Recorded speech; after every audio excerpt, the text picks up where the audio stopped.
My name is Alexia. I'm a University of Westminster alumni and career mentor for the last 6 to 7 years. I've spent more than half of my adult life at the University of Westminster as I've done architecture there, and I've done my part 1, part 2 and part 3. So essentially I walked in 2009 as a part 1 bachelor student, then done my master's in architecture and walked out as a professional charter part 3 architect in 2017. Choosing Westminster was pretty much easy for me because as an international student, I knew that I was going to study in London. That's what I aimed for. London is a vibrant and multicultural city. It's amazing for the design industry, especially in the professional world of the design industry. So Westminster being the heart of it and the central location of it was kind of the right solution for me, the right pathway to follow. Essentially, you've got all the London industry practicing architects teaching at Westminster as well. So you have the exact industry you want to get into teaching you. So that for me was another major driver for choosing Westminster. And yeah, it was a clear-cut choice for me that Westminster could provide the perfect cultural, social, and professional mix for the career I wanted to follow on.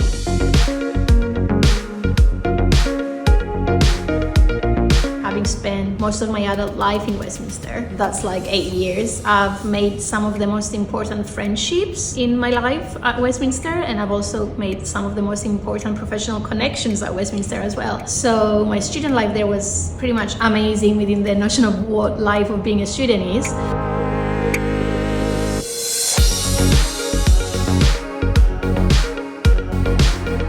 Westminster to become a chartered RIBA Part 3 architect. I guess that's where I am now, having worked in a number of renowned architectural practices within London. I'm now working as a project architect at Gazettas.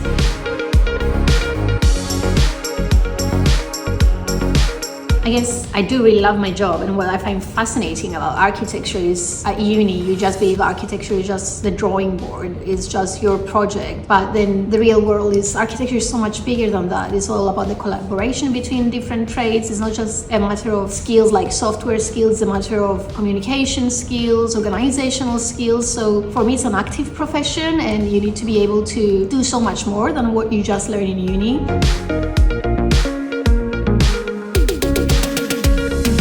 So my advice for future or current students will be, if at first you don't succeed, try again, because it might sound cheesy, but if you really love it, then you need to stick with it and keep applying. Like, don't take rejection as a no, just keep going for it. And it's very difficult to get your foot in maybe at the beginning with no experience when you come fresh and young out of uni, but if you try enough, you can get an internship or a volunteering opportunity could pop up, and every little thing helps to build your experience to get yourself through the first job and land the first job.